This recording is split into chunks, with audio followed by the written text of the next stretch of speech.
नमस्कार विद्यार्थी मित्रांनो. आज आपण या व्हिडिओमध्ये खूप विद्यार्थ्यांचे यामध्ये डाउट्स येत होते, की सर एकदा पब्लिक इंटरनॅशनल लॉ जे आहे किंवा जे काही एल-एल-बी 5th सेमिस्टरचे रिमेनिंग सब्जेक्ट आहेत म्हणजे सी-पी-सीचे ऑलरेडी आपण इम्पोर्टंट क्वेश्चन हे तुम्हाला सेंड केलेले आहेत. रिमेनिंग जे काही सब्जेक्ट आहेत जसं की आता आज आपण पब्लिक इंटरनॅशनल लॉ जे आहे, सार्वजनिक आंतरराष्ट्रीय कायदा यामध्ये कोणते महत्त्वाचे प्रश्न आहेत, जे की क्वेशन नंबर 1 जो असणार आहे तुमचा वन लाइनरमध्ये, क्वेशन नंबर 2 असणार आहे short notes, situational based question आणि क्वेशन नंबर 4 जो की लाँग आन्सर असणार आहे. एक्झाम जर आपण बघितली तर नॉर्मली एक्झाम ही 3 डिसेंबरपासून एक्झाम चालू होत आहे. ओके. सो यामध्ये कोणते इम्पोर्टंट क्वेश्चन आहेत, त्याचीच तुम्हाला इन्फॉर्मेशन या व्हिडिओमध्ये मी सांगणार आहे. त्यासाठी तुम्हाला पूर्ण व्हिडिओ बघावा लागेल आणि त्यानंतरच तुम्हाला कोणते इम्पोर्टंट क्वेश्चन आहेत, ते तुम्हाला समजतील. ओके. जास्त टाईम न घेता डायरेक्टली आपण व्हिडिओला चालू करूया आणि हाच व्हिडिओ आहे, ते तुमच्या फ्रेंड्स असतील, त्यांना सुद्धा हा व्हिडिओ शेअर करा, जेणेकरून त्यांना सुद्धा इन्फॉर्मेशन भेटून जाईल आणि येणाऱ्या एक्झाममध्ये चांगले पेपर्स त्यांचे जातील. आता क्वेशन नंबर 1 जर आपण यामध्ये जर आपण बघितलं, तर याच्यामध्ये फर्स्ट जो क्वेशन आहे, डिफाईन पॅक्टा सन सर्व्हन्टा. सो याच्यामध्ये जे काही क्वेशन इंग्लिशमध्ये दिलेले आहेत, ते पुढे तुम्हाला मराठीमध्ये दिलेले आहेत. सो टेन्शन नका घेऊ. सर्व तुम्हाला यामध्ये अवेलेबल इंग्लिश आणि मराठी दोन्ही लँग्वेजमध्ये तुम्हाला देण्यात आलेले आहेत. सेकंड क्वेशन जो आहे, what are the kinds of human rights आणि डेफिनिशन सुद्धा ह्युमन राइट्सची विचारली जाते. थर्ड क्वेश्चन आहे, right any two function of ILO. Fourth question आहे, what is the right to development. Fifth question आहे, की what do you mean by landlocked state. Six आहे, what is vassal state. Seventh, what is agenda 21. Define international law. Next question, state any two sources of international law. Next question, what is UNESCO. Next आहे, what does article 21A constitution of India state. Okay. Next आहे, right to important futures of Amnesty International. So हे question झाले. त्यानंतर one लाईनमध्ये अजून question यामध्ये दिलेले आहेत. Who are diplomatic envoy? What is privacy piracy? What is UN security council? What is floating island theory? So हे सर्व क्वेश्चन तुम्हाला यामध्ये दिलेले आहेत. याचा तुम्ही स्क्रीनशॉट काढू शकता. यामधून तुम्हाला सर्व इन्फॉर्मेशन भेटून जाईल. What is the term of the जज ऑफ इंटरनॅशनल कोर्ट जस्टिस? हे क्वेश्चन यामध्ये दिलेले आहेत. ओके.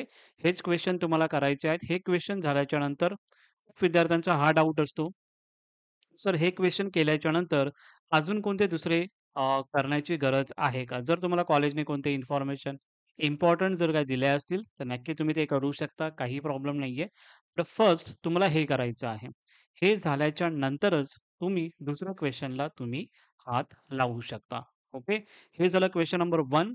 क्वेशन नंबर 2 जर आपण बघितलं, write a short notes composition of the international court justice. Second question आहे, national commission on minorities. Third आहे, peaceful settlement of disputes. Fourth CEDAW. Fifth आहे, सब्जेक्ट ऑफ इंटरनॅशनल लॉ.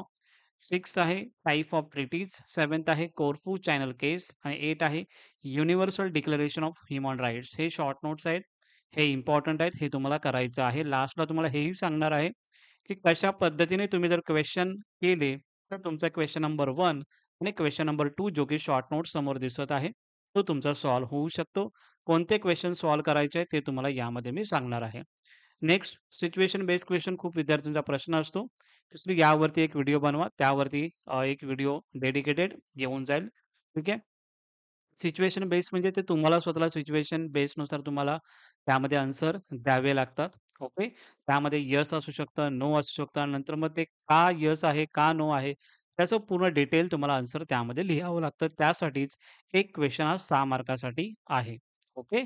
असे 2 attempt करायचे असतात. तुम्हाला कशा पद्धतीने सॉल्व्ह करायचे आहे, त्याचे सेपरेट व्हिडिओ तुम्हाला मी बनवून देणारच आहे. नेक्स्ट जो फायनल क्वेशन आहे, आन्सर एनी 4 म्हणजे लास्ट क्वेशन आहे हा. यामध्ये जर आता तुम्हाला क्वेशन सांगत आहे, कशा पद्धतीने सॉल्व्ह करायचं आहे, त्याची ऑलरेडी व्हिडिओ मी बनवलेली आहे.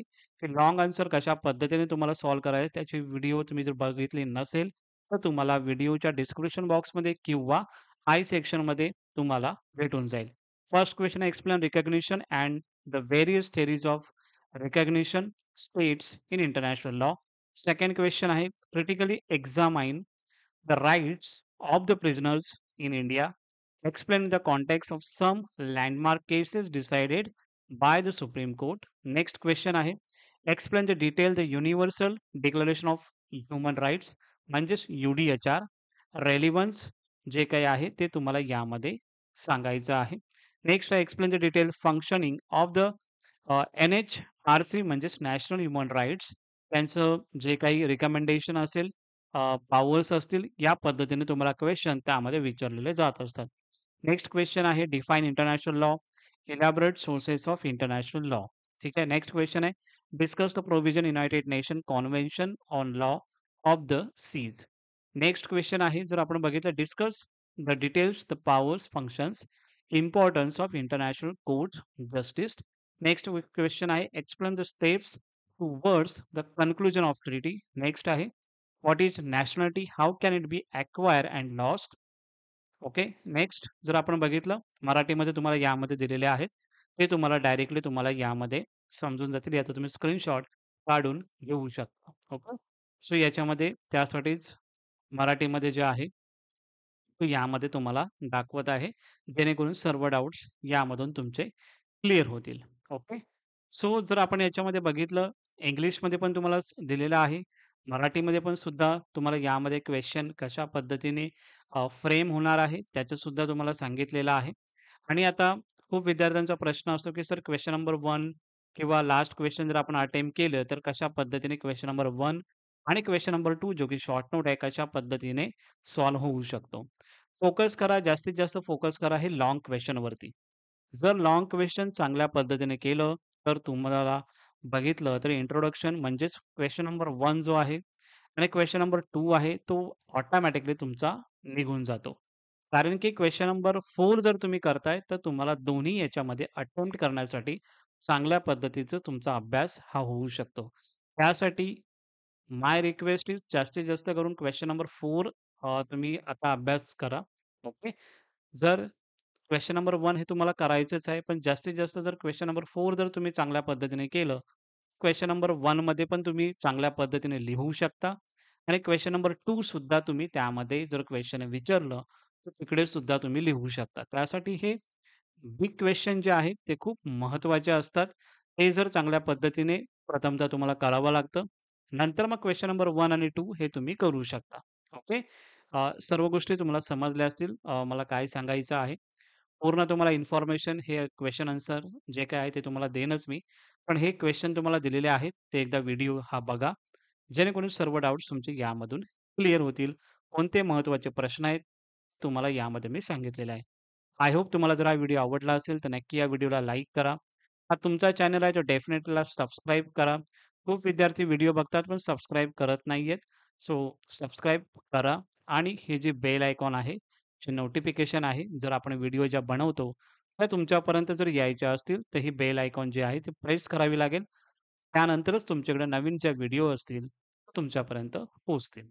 Okay. Thank you so much.